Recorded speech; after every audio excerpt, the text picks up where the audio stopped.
programang ito ay rated SPG. Striktong patnubay at gabay ng magulang ang kailangan. Maaaring may masiselang tema, lengguwahe, karahasan, sexual, horror o droga na hindi angkop sa Sa last location ng ama ninyo, naniniwala po kami na pag-may-ari po yan sa mga suspect. Ang ganito sa sapatos to no? Tama po kayo ma'am. Pati nga po yan ng sapatos ko babae. Agad naman nagtungo itong si Giselle at RJ sa presinto at kasama na nga dito itong si Annalyn. Nang tawagan nga sila ng pulis na kumukuha nga dito sa fingerprint dito ni Zoe at napag-alaman na nga nila ni Giselle at RJ na iisa lamang daw ang may-ari nang nagkaroon ng match itong fingerprint dito at dito sa medical supplies na kanilang nakuha. At may natagpuan na naman daw na another na ebidensya doon sa malapit sa nangyaring pagkahulog dito ni Don Pepe sa bangin. At naniniwala itong pulis na pagmamay-ari ng isang babae ang nakuha ng mga ito dahil sa disenyo ng isang sapatos. At dito nga na sinabi ni Giselle na disenyo nga ito sa sapatos na pagmamay-ari ng isang babae.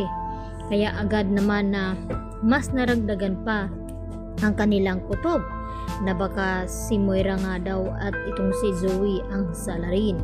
At nagtanong itong si RJ at itong si Giselle kung kaninong fingerprint nga ba ang nagmatch, kay Zoe nga ba o kay Moira. At agad naman nagulat ang mga ito nang sabihin sa kanila ni Chef Gonzaga na kay Zoe ang mga fingerprint na kanilang nakuha at 100% na nagka-match. At dito pa naman na agad na tumawag itong si Manang Silya at ibalita dito kay Giselle na may sapatos daw na narito sa bahay ni RJ na agad naman na nakaagaw pansin sa kanya dahil kabago-bago daw ng sapatos na ito ay nasira agad. At pinikturan naman ni Aling Silya at ipinadala dito kay Giselle.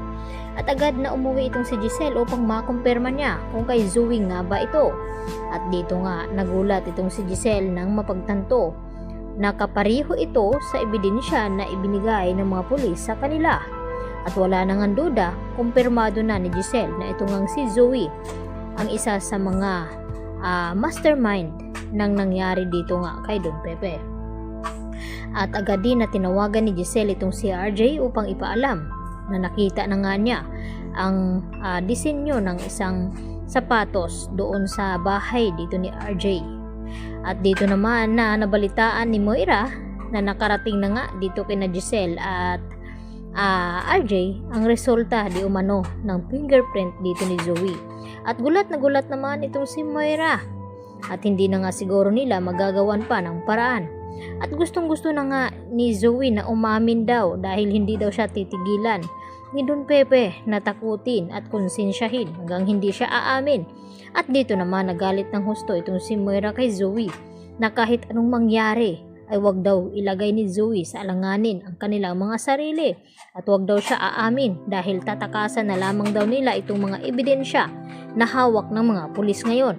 At mas nadagdagan pa itong problema ni Moira at Zoe dahil sa hindi alam ni Zoe na may nakuha ngang ebidensya ulit itong mga pulis sa nangyari ngang pagkahulog ni Don Pepe doon sa bangin.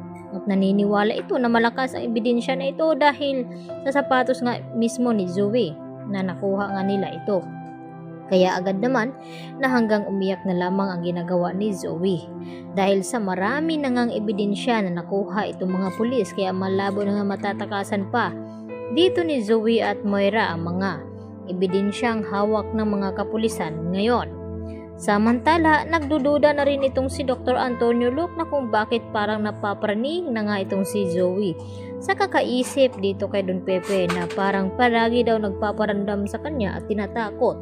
At nang pasukin nga nila ito dito sa ICU ay dito na naman na tinakot itong si Zoe at namaligmata na nagkamalay na nga itong si Don Pepe at dito nagumanti sa kanya at hinawakan siya ng mahigpit.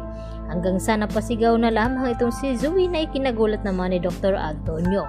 Kaya yan naman ang ating pakaabangan mamaya mga kapuso dahil kabado na nga ngayon itong si Moira at Zoe sa mga hawak na ebidensya na nakita na nga dito nila RJ at Giselle At wala na nga duda na may kinalaman nga ito si Zoe at Moira. Yan lang po at marami pong salamat sa inyong panonood.